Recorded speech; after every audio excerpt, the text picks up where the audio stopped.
When I discussed this program with Tatiana and Mark, we thought that to begin, I would give a brief, perhaps 15-minute summary of the project that was referred to as 1867. It might be mystifying to you if you haven't heard about this before.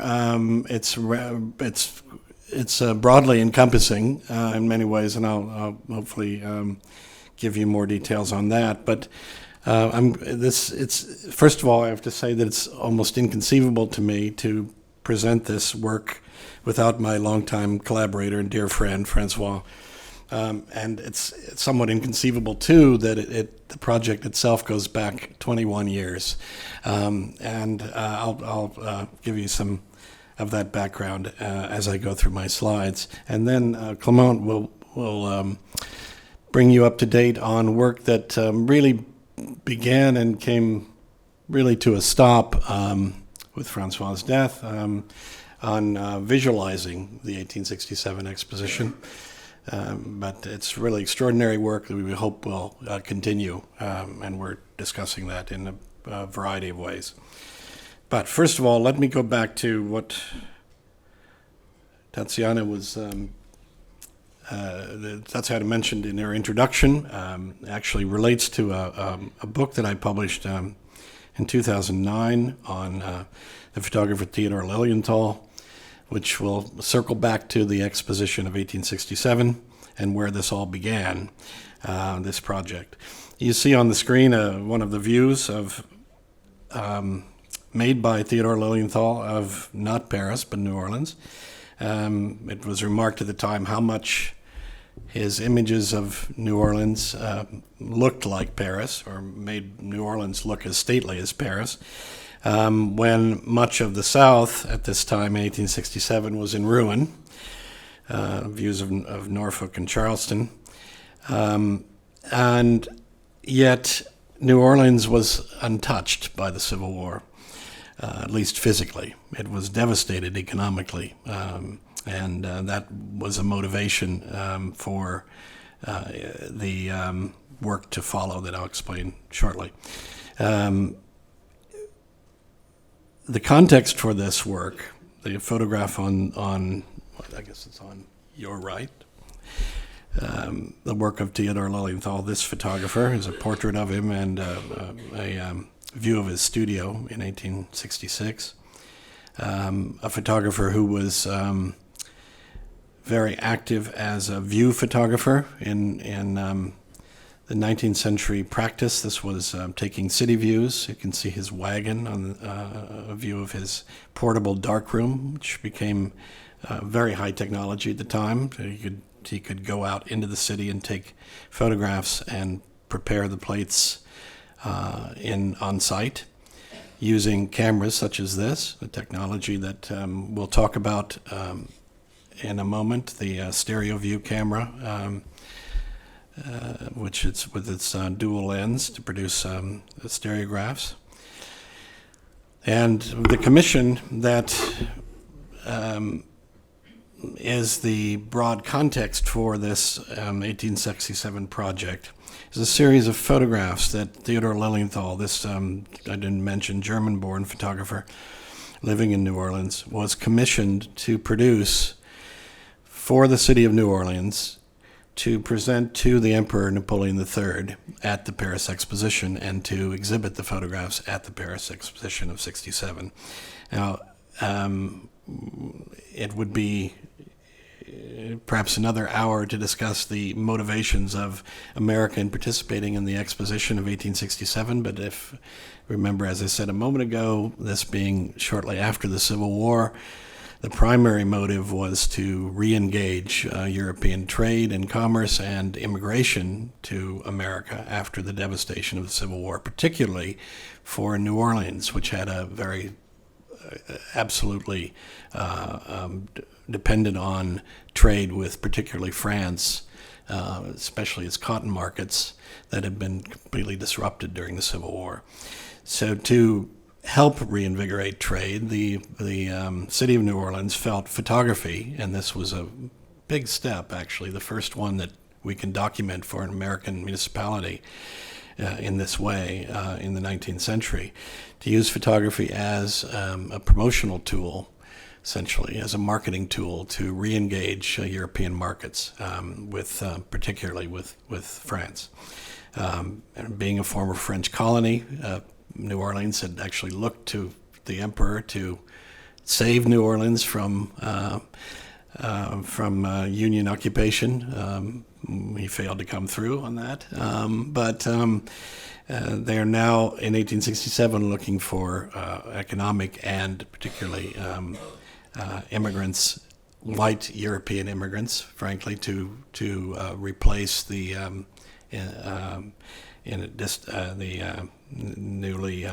the release of the slaves from the slave market.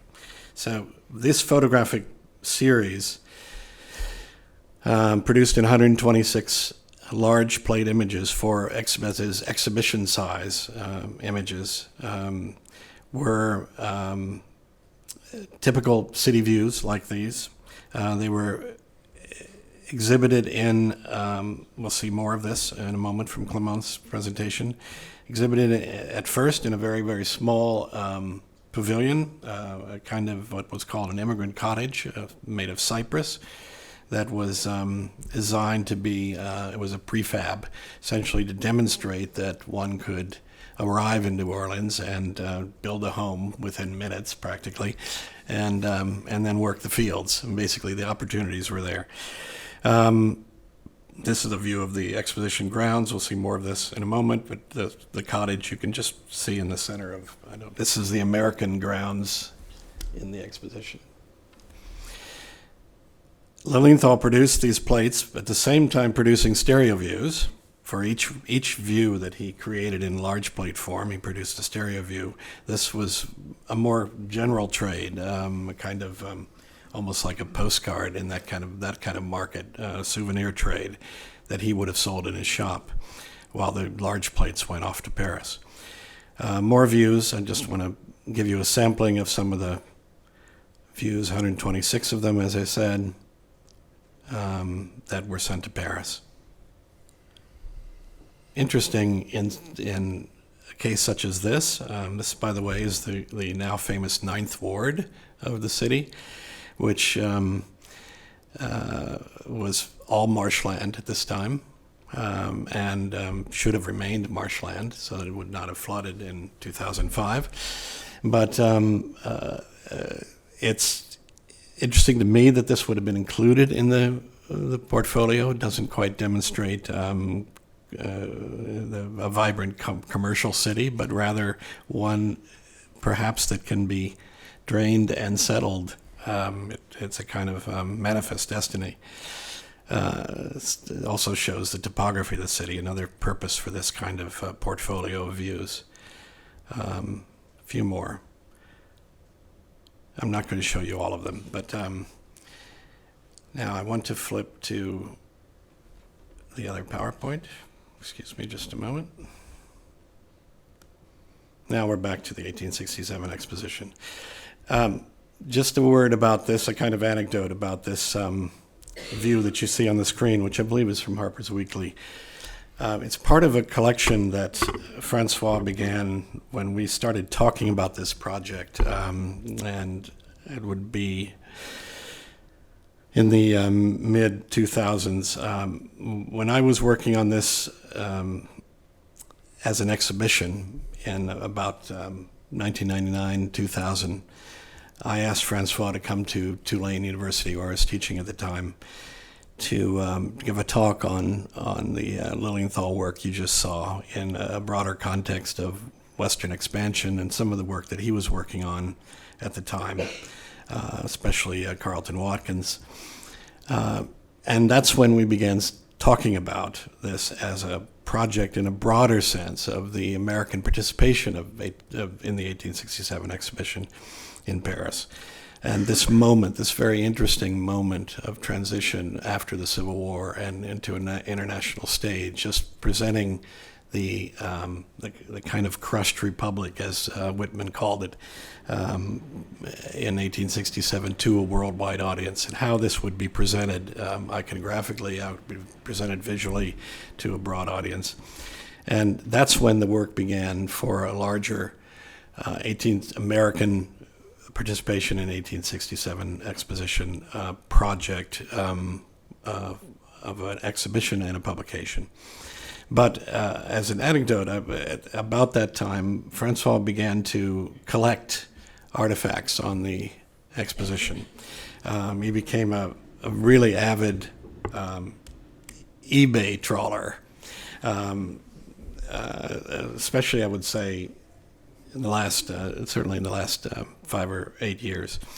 And found, of course, that it was early enough that it was still possible to get a lot of things on eBay, including photographs. A lot of the 1867 stereo cards that Clement has been using for his reconstruction actually came from auctions and eBay, and were collected by François. And we had this kind of system going where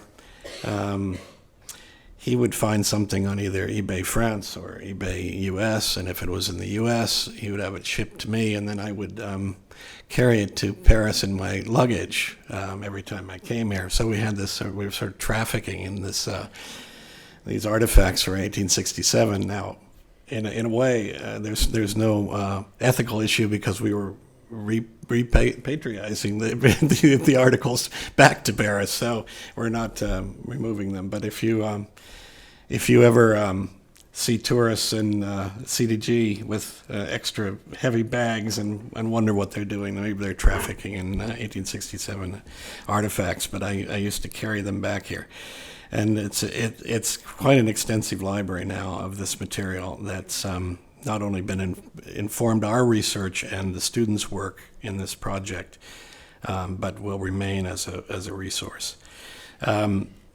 I'm going to go through a few slides now that are kind of preamble to what Clement will talk about with his reconstruction. You're looking at one of the texts for the American participation in the exposition by Beckwith, who was the American commissioner for the Paris Exposition.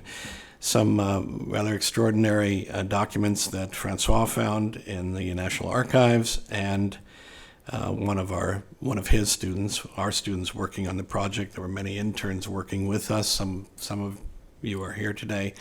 We're working in American collections and French collections to locate material, including this research in the Cooper Hewitt Museum in New York, extraordinary plan that was part of a gift to one of the commissioners that shows the American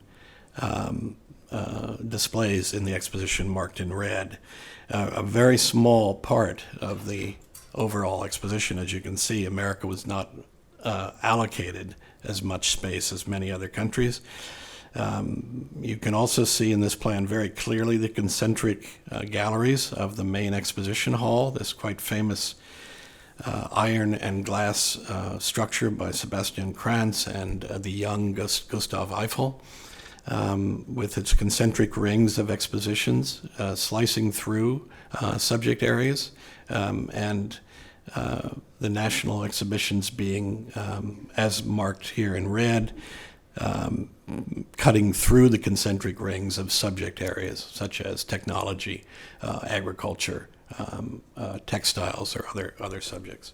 Oh, and also pointing out quite clearly on this plan that there are extensive grounds outside the main exposition building that represent each of the countries exhibited in the main hall. One of the things François focused on was the extraordinary presence of the American displays at the exposition. That despite its small space and relatively small number of exhibits, it won a great many awards. In other words, the presentation was highly acknowledged and well received. including such things as the famous Grant locomotive and a lot of the technology, especially the McCormick reapers. The technology was also quite broad in the sense that from sewing machines to reapers to the coreless engine, but a lot of it was coming out of the Civil War, and the technology developed for use in the battlefield, including, for example, sanitation wagons and other things. Then one of the pleasures of this project has been the student engagement, primarily through Diderot. Several interns were working in collections, as I mentioned, including one intern in the National Museum of American History in Washington. And she uncovered dozens of artifacts that were exhibited at the exposition, and I'll just page through these rather quickly, but it gives you an idea. And of course, American arms were, again, developed for the Civil War, but were awarded prizes, some rather unusual objects. And photography. Photography, of course, was the focus that probably our greatest interest collectively, the two of us, François and I, in looking at this material, looking at the research, and trying to reconstruct the exposition, and relying very heavily on stereo views, especially Leon Levy, one of the major stereo view producers. And this became the raw material for the reconstructions and virtual reality work that we hope to engage throughout the project. I'm just paging through some, including the Fine Arts exhibition, which is probably of interest to this audience.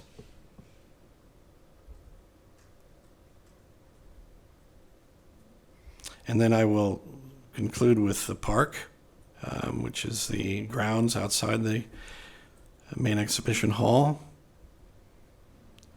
And this plan identifies the major U.S. buildings, including the Louisiana cottage that we just saw, Illinois farmhouse and schoolhouse, a Boston bakery. We didn't quite get to the bottom of that, what exactly was going on in the Boston bakery.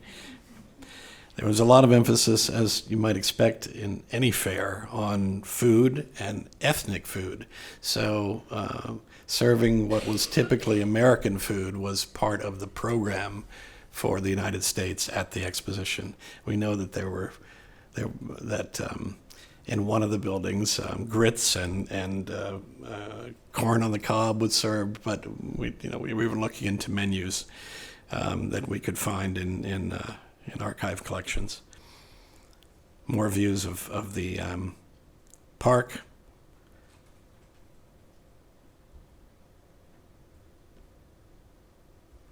Another prefab, American School, and we found at the National Museum of American History, even some of the school desks that were exhibited there.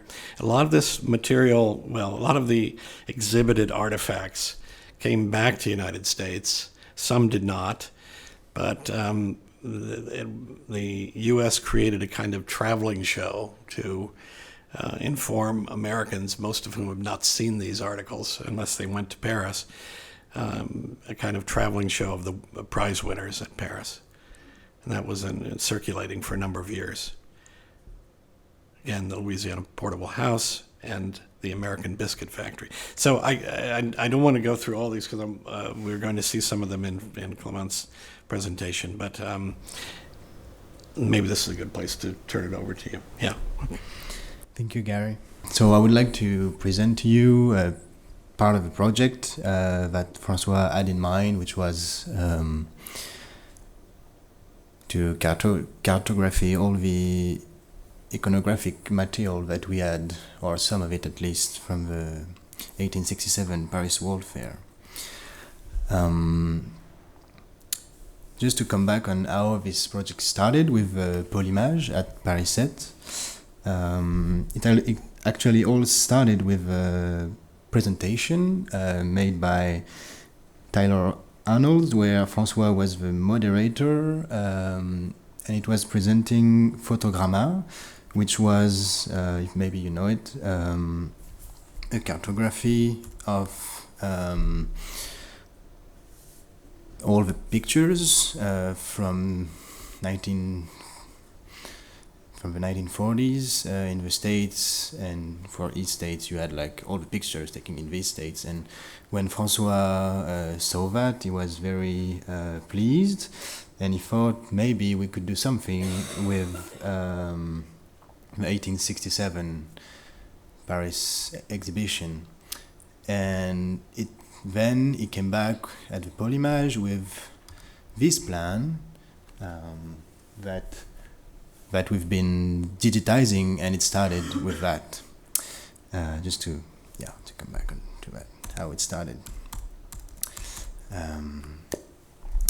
But then my part into this project, we've been talking with François. He wanted to then build a cartographic database of all the iconographic material, which could be used as much as a database and a visual tool to explore and visit the exhibition.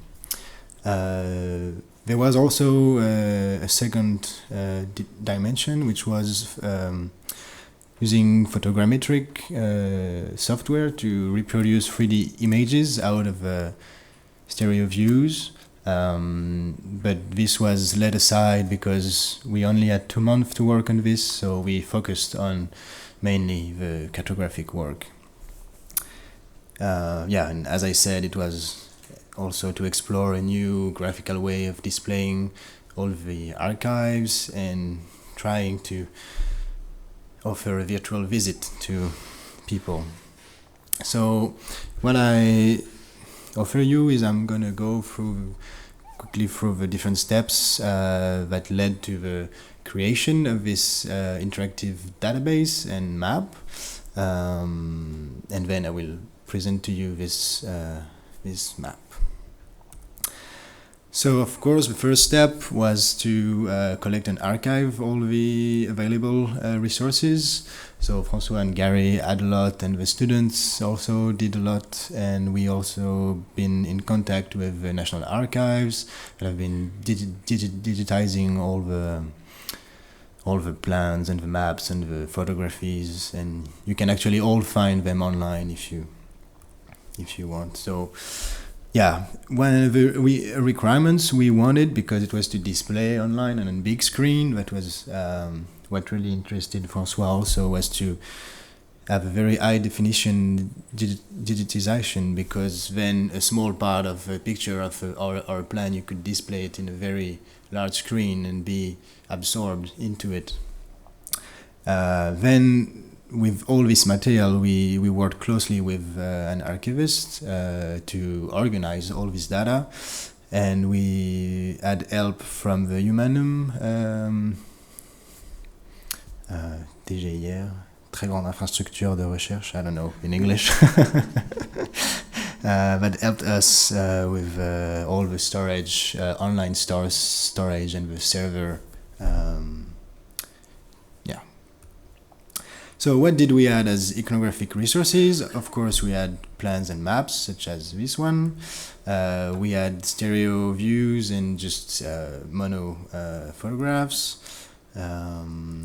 We had also drawings and engravings that we wanted to put on the map and online.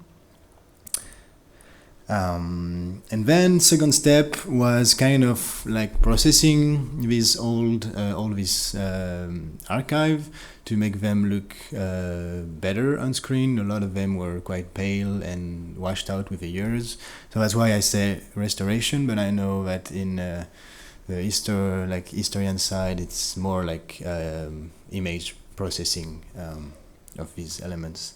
So just a few examples. For example, that was the original plans that is quite pale, and with some work we managed to like make it easier to read and more pleasant to the eye.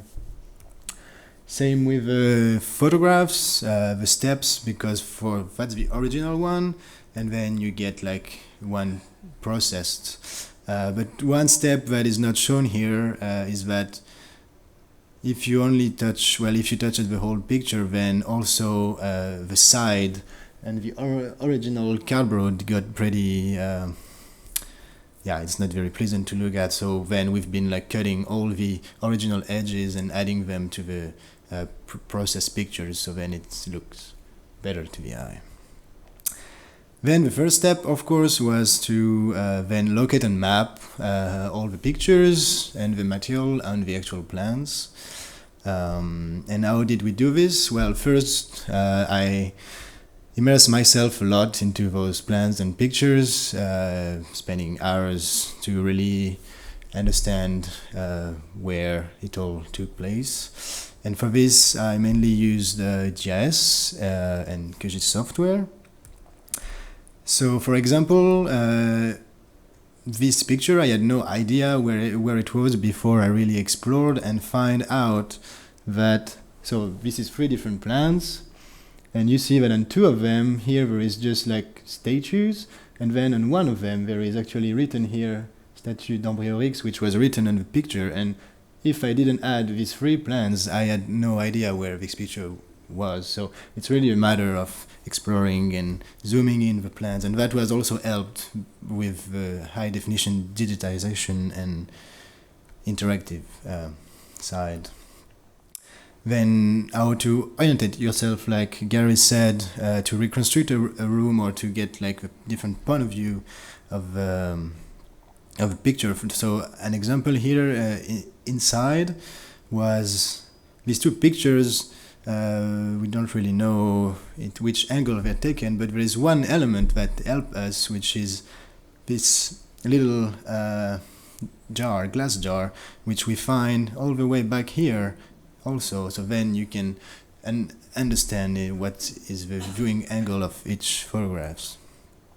And of course, help us to make the use of GIS with like, once all the maps are referenced, geo-referenced, then you can orient it as you want and digitalize the buildings, so it can help to really get the point of view of all the photographs.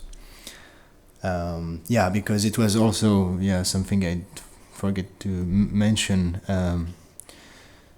François, what he wanted about this cartographic database was identify the picture location, their viewing angle if possible, and also being able to research or to just search by the buildings, like which buildings was in which picture. And then the last step, which was building the database and the interactive map. For this, again, we use GIS and also interactive package of R, which is a programmation language used to mainly statistical analysis, but also has a lot of package for cartography and mapping. And of course, Humanum helped us with the online server and the storage of all this data. When we got to the point of building the interactivity, a few questions we had last was which tool did we want it for the interactive map? What did we want the user to be able to do? So that was mainly panning and zooming and clicking on some elements, like being interactive. Which kind of legend and base map we wanted to add, and we decided that we wanted quite a screen where it was quite free of other elements, mainly focusing on the map. But still, we had like search option and some zoom buttons and So let's go and see. We called it geostereoscope because mix between geography, cartography, and stereo views, even if there is not only that. So that's the website. but I will give you the link later. But then this is interactive map. Maybe I will try to give you first a view of what was the exhibition looking like, so you get better and understanding. That was also done so you could really zoom in and really have fun exploring the whole park. Here we see, for example, the red, white and blue boathouse, the Louisiana portable house, school, and the bakery here. So that's something you can really also use like this. But back to the main map. So we have different base maps that you can toggle from. François wanted to use this map as a base map to locate all the pictures. So this is pictures, all the numbers is picture clusters. So when you zoom in, you get all the different location of the pictures, and then you can click and have a picture, access it high definition. If you want the viewing angles, it's the same. And then there is, of course, the building search with all the buildings, which pictures are on each building. But what if we say we are, that's something also that is quite funny. All the different plans, of course, are not all the same, so the buildings are not always at the same place. But what if we say we are tourists coming in and visiting? Then I could really picture myself walking through here, and what would I see if I would be close to the Mexican temple? Maybe I would see something like this, with Mexican tents, and in the back also the Portuguese, or no, what was it? The Bardo from Tunisia, yeah. And then further away, I would arrive in the American section, where I see the farmhouse and the bakery that is around here. With here you can also very go into it and see what the people are doing, and maybe see what they were selling back then.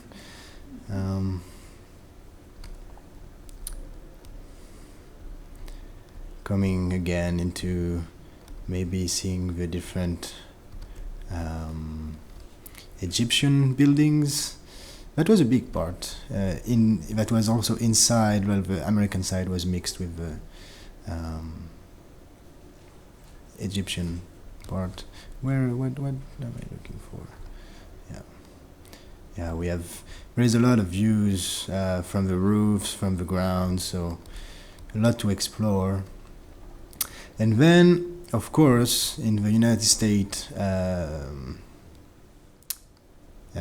annex, you could see the famous America locomotive, which François was very fond of. And if you get inside, then you could think hey, then I want to go see what's inside the American section. So here again you have some picture of all the inside. Here we can see the Corliss engines, or here again the same as Gary just showed you.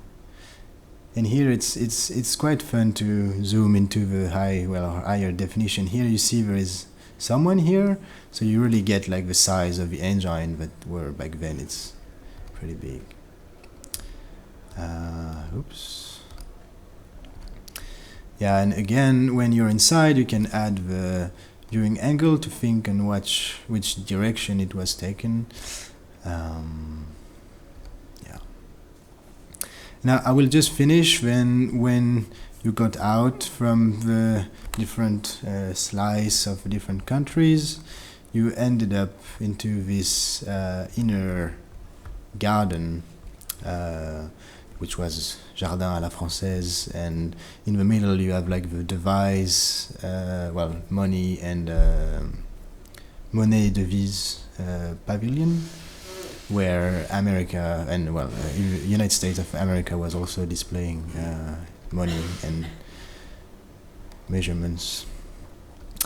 And maybe we can, I don't know if you want to talk a little bit about paintings at the end that we could see, or some of the other views. Just to finish, it's really also a tool that it's, I think, a little bit hard for me to present to you as it's very user based. So please go ahead and explore and share it. So I will send the link, I think, to the organizers so you can have it. And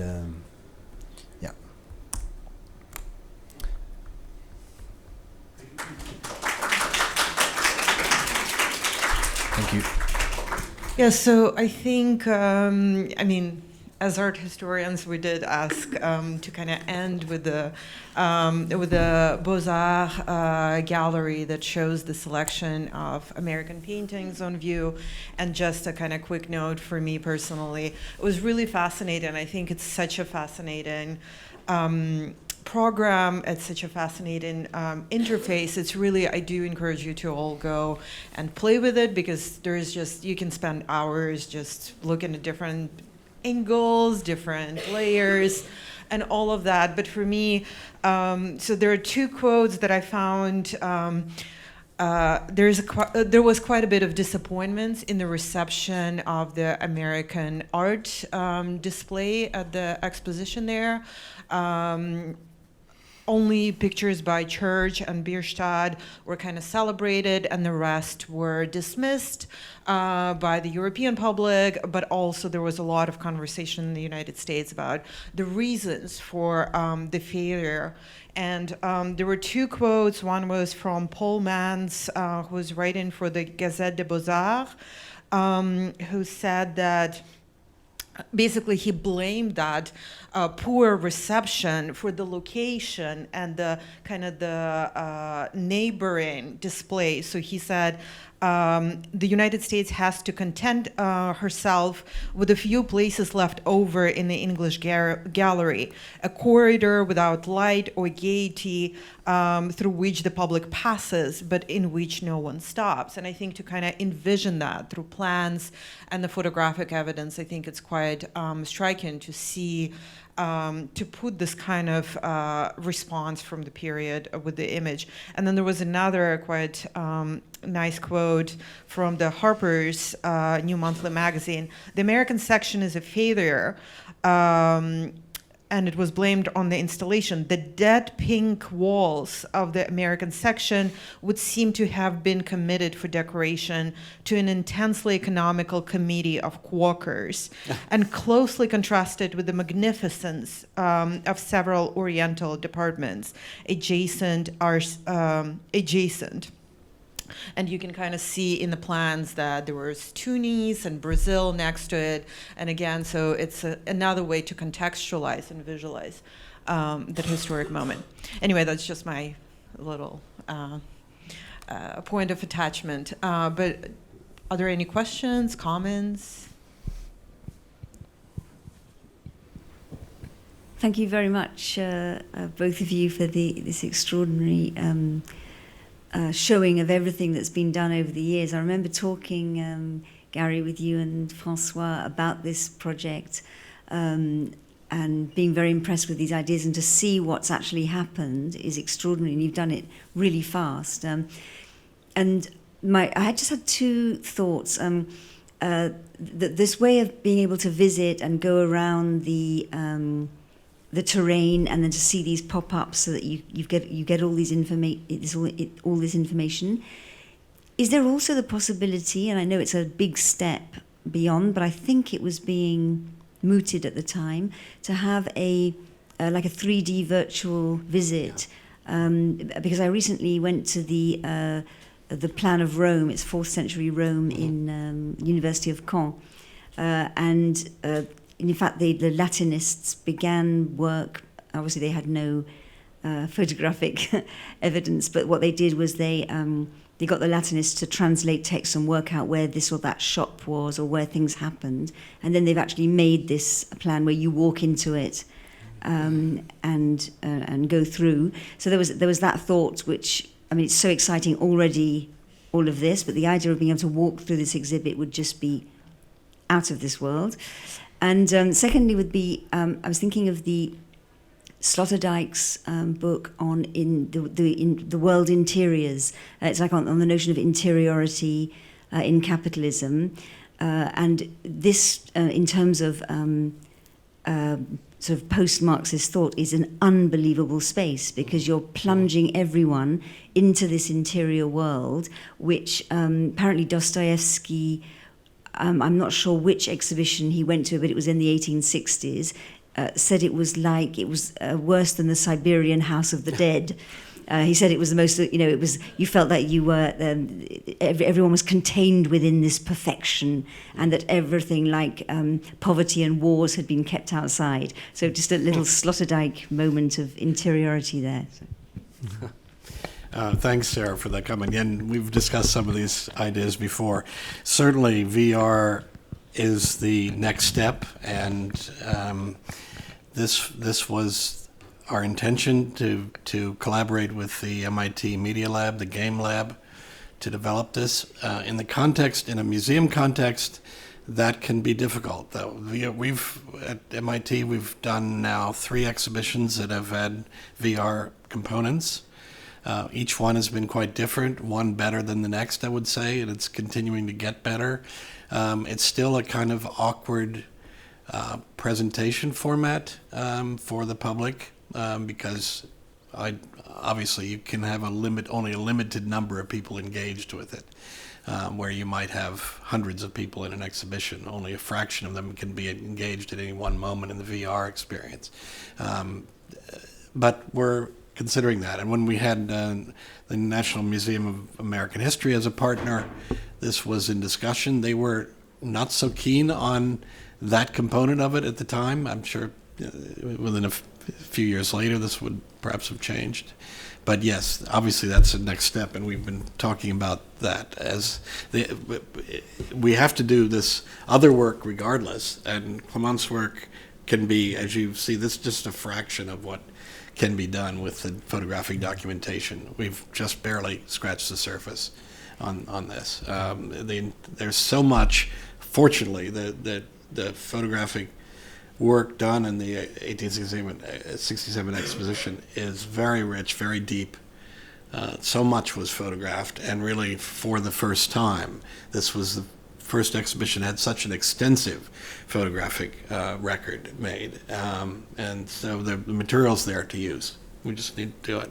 As for the comment about the part of this would have to be to recreate that experience of immersion in the 1867 Spectator, and to try to uncover those ways of interactivity from that period of time is a very interesting challenge and problem, and that's another whole level of this project that we can engage in intellectually to try to understand that experience, and through virtual reality we can get closer, certainly.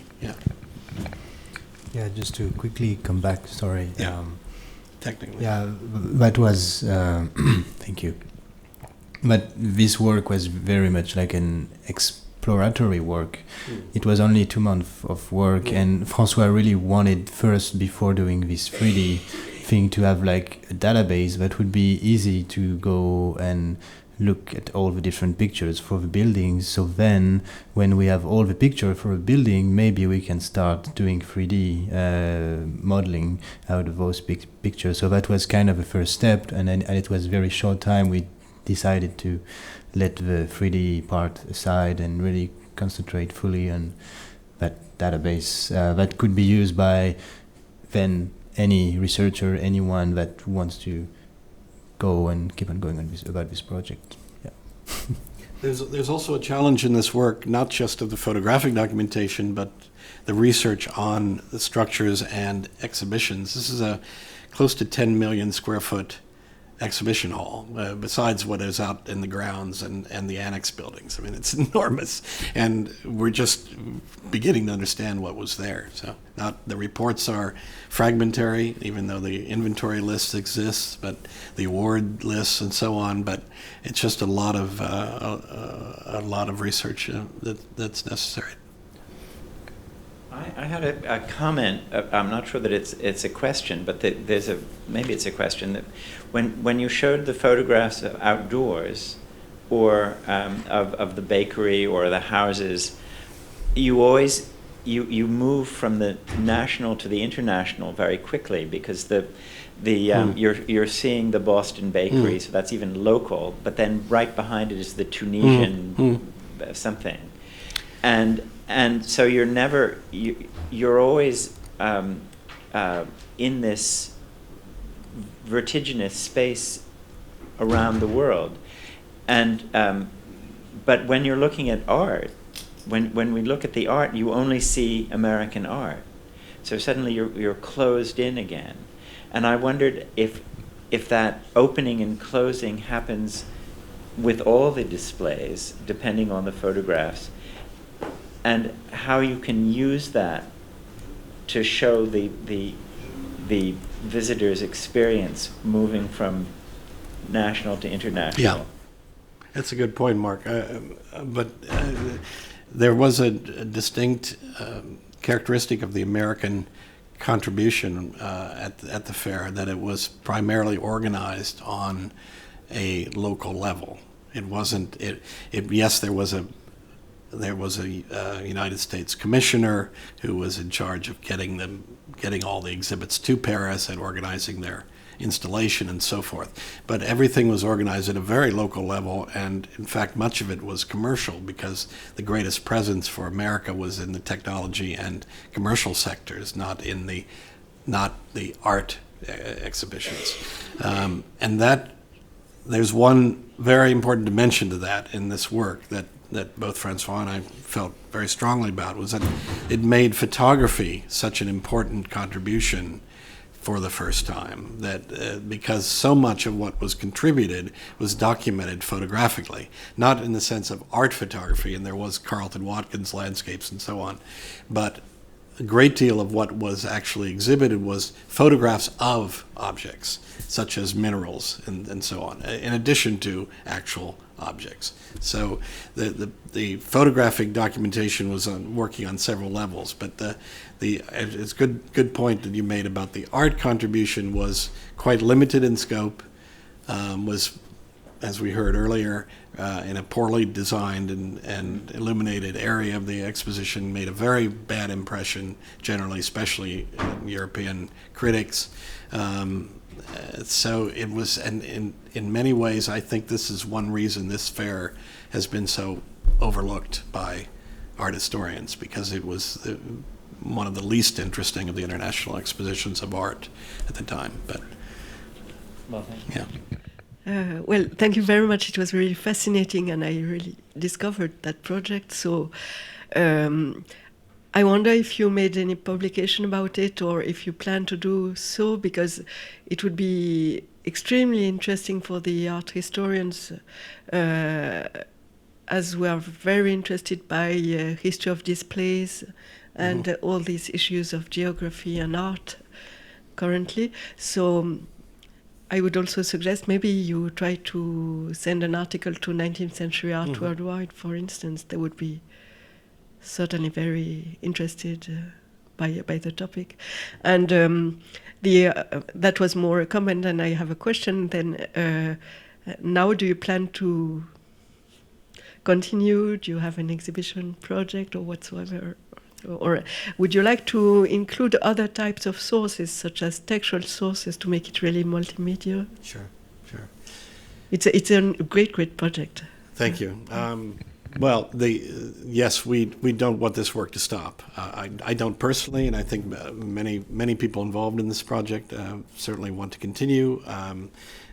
I very much want to continue the collaboration with Paris 7 and MIT, and we're talking about that. So it's complicated, but as in two institutions, and kind of collaboration always is. But we're hoping to continue this work and expand it much. And as for publications, François published at least 2 articles on 1867. I published one, and together we were working on one on the actually the America locomotive, which it will be my duty to finish, and perhaps more after that. The exhibition, I think François and I were moving away from the exhibition to a publication in the last couple of years, but we'll see where it goes from here. Yeah, it's really the start. So it has to continue, and that's also a tool you can use to go ahead and talk and present it, so maybe other people can take it and continue. Yeah. Thank you so much. Thank you. Thank you. Sadly, we need to move on to other presentations, but hopefully we can talk more about it during the lunch break. So keep your questions. And could I just say, we have some stereographs here at the table. There's really no way to kind of pass them out to you, but you're welcome to come down and look at the raw material for this work. If you don't know what stereographs are, we have a selection down here. Thank you.